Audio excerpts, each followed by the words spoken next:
This is Town Square Sunday on demand. And now, 1420 WBSM's Jim Phillips.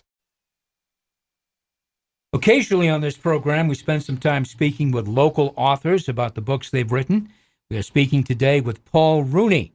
Now, he's a psychotherapist, a counselor by day, and a first-time author the rest of the time. Paul has written a book entitled Widow's Cove. It's a fictional crime story, a murder mystery, and it centers, for the most part, in the city of New Bedford. Paul, thanks for coming in. Well, thanks for having me. Appreciate it. So this is, I read the book. It was interesting. It was fun. Great. What made you decide to try and write a book, first off? Not everybody has the patience to do that. Right. I think a lot of people want to write a book, but actually getting it done is a process. So I wanted to do it probably all the way back to high school. I took creative writing and did pretty well in that. And then that was a long, long time ago. But always had it on my mind. And then after kids and different jobs and moving around and just kind of life in general, my life slowed down a little bit. So I had a little bit more time to do this. And I'm getting older. And I thought, now might be the time. So I did it. How long did it take you to write the book? Well, I'm still, you mentioned my profession, I'm still working, so I still have a private practice. So it took me a couple of years. I could just do it kind of on and off when I had some free time on the weekends, or took a couple of weeks off to just focus on the writing, which was helpful because otherwise it's just hard to get it done. So that helped me get through it. So did you have times when you had gaps where you said, I don't know where this is going, or I don't know what's happening here? Yeah. The toughest thing for me as a first-time writer, particularly doing this just kind of part-time, was I kind of lost track of what I had written before. I couldn't remember sometimes the name of the characters that I had made up.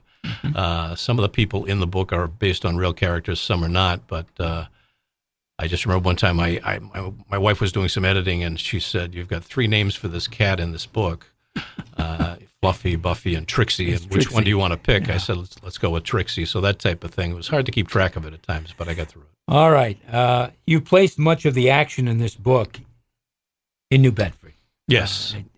This is your home area. I'm not sure. Did you grow up in New Bedford? No, I grew up in Holliston, a little town up by Framingham up that way, and moved around over the years. I was out in California for a while and been back here for 30 plus years, but I live in Wareham, and I've had the office in New Bedford for about 10 or 12 years now. So okay, so you know New Bedford, you know. Yeah, I know it. Yeah, no, real know well. the neighborhoods. Yeah, absolutely, yeah. Most of my clients. And it came through in the book. I mean, good. Well, I hope so. Good. That there was a kind of a hometown connection there. Mm-hmm. The main character is FBI agent Rob Ragusa. Yes, that's correct. And Rob, you meet him right from the start, and you follow him right through the whole case. Mm-hmm. Is this character someone that you may have known in your real life, or? Yeah, the answer is yes. He's a childhood friend of my wife. She grew up in Southie, and so he was a piano player that used to play on cruise ships, and he'd play the piano down at the Black Cat, which is mentioned in the book of the Black Cat in Hyannis. I met him just once, and he tragically died early. Did not have health insurance before people were able to get that we're not working for a company.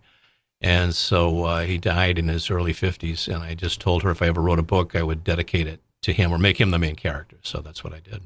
Okay, but he wasn't an FBI agent. No, he's not an FBI agent. He's a piano player. We made him an FBI agent. So in the book, yep.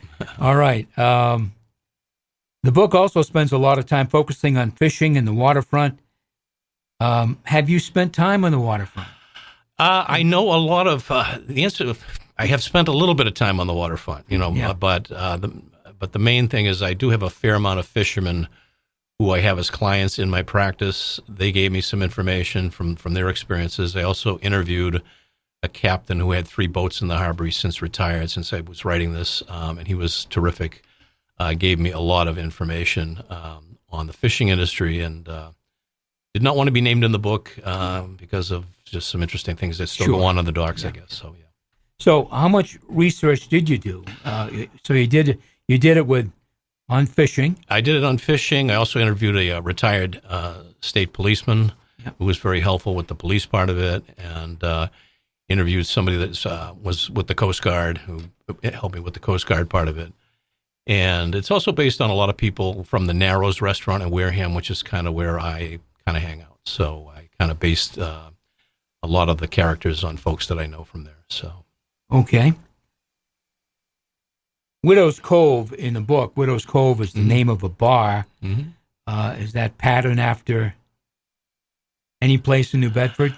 It is. No, it's not. I've There's had that some question. notorious places at one time. Right. Yeah, and I've had some people mention that it is not based on anything in particular in New Bedford. It's really based more on, again, people from the Narrows, which is the restaurant I mentioned from Wareham. And yeah, so it's Widow's Cove is actually a real cove in Onset Bay, but it is not a bar or a tavern that I know of, at least around here. So, okay.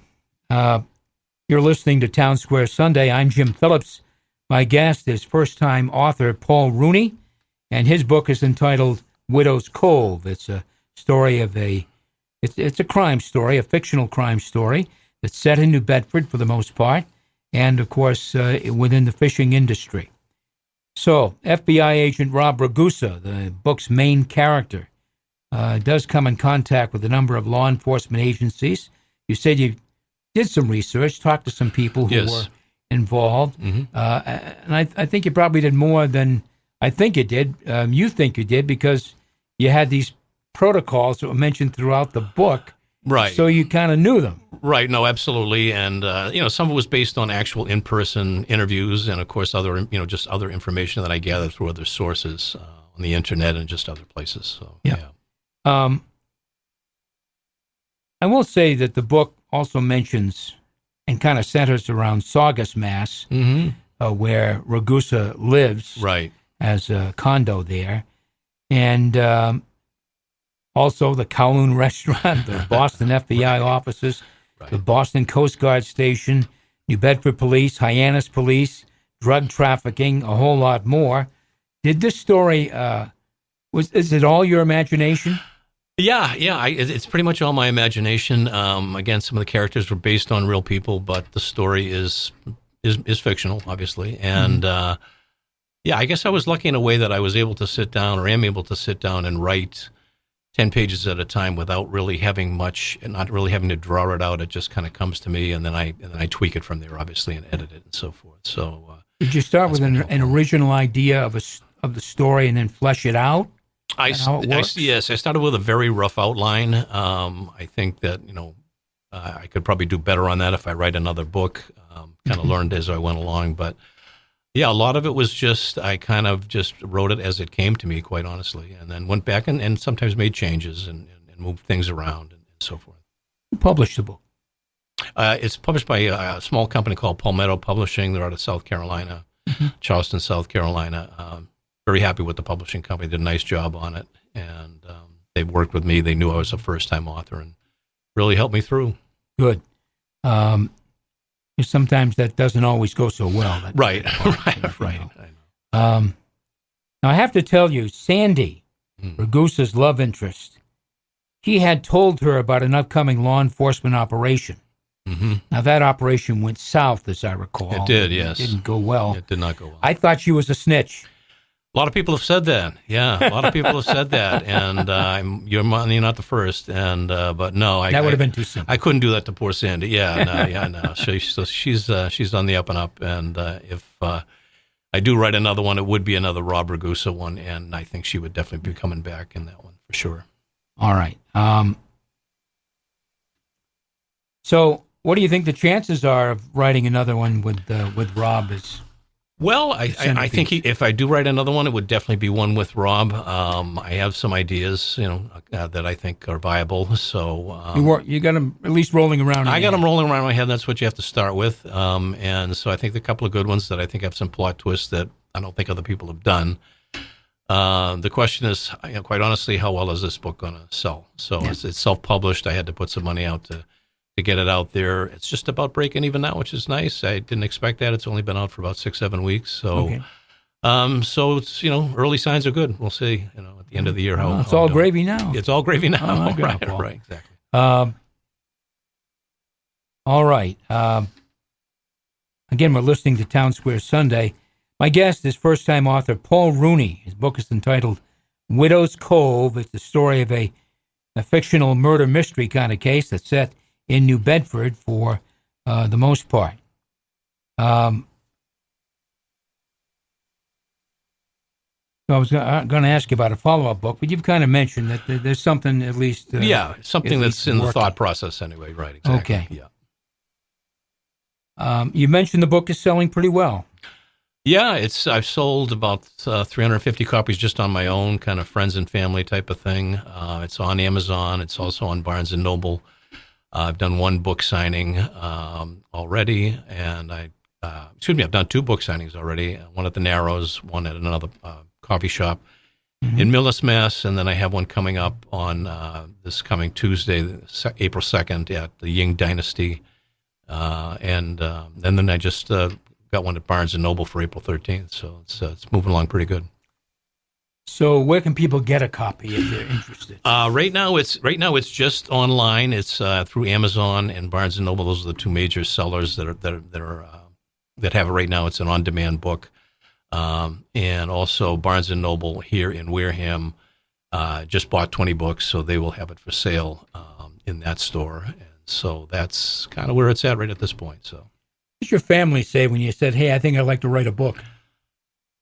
Yeah, most people were positive about it. I mean, I don't know if they really thought I could pull it off or not, but but I did do it, and it's gotten pretty good reviews, quite honestly, and most people seem to like it. So yeah, I've been happy. So I think again, there's some amazing detail in here about police work, which you've done a nice job of, fishing, which you've obviously talked to people because there's some things there that have been mentioned that are kind of a surprise. And I think also about, how do you find the criminal element? How do you find these people? How do you locate people who are dealing in drug trafficking? And you've gone through that, with Interpol and other places. Yeah. I mean, I'd like to think I did a fair amount of research on this book. I feel comfortable with the level of research on it. And a couple of people have commented on that, and even fishermen who can be pretty tough said you got it right. Critical. Right, pretty critical. That's a good word. Said, I think you got it pretty right, and the police kind of same thing. So I tried to really do a fair amount of research on it, and I think I did. I think it came out okay. All right. I think it's, again, I've read the book. It was interesting and fun. Well, thank you. Fun to read about New Bedford. If you're a local person, I think you'll enjoy all of the local references. New Bedford, obviously it's a crime story, so it's a crime situation, but there's a lot of wonderful references about New Bedford and the changes that are coming, the changes that are here. Yeah. I think it's a little bit about the history of the city and also kind of where it's at now and hopefully where it's going, which seems to be on the way up. Okay. Paul Rooney has been my guest. He is a first-time author. He has written a book titled Widow's Cove. And again, the fictional story set in New Bedford, surrounding areas. It's a lot of fun. Thank you. Thank you, Paul, for coming in. Thank you. Thanks for having me. I really appreciate it. Stay right here. Town Square Sunday will continue in just a moment.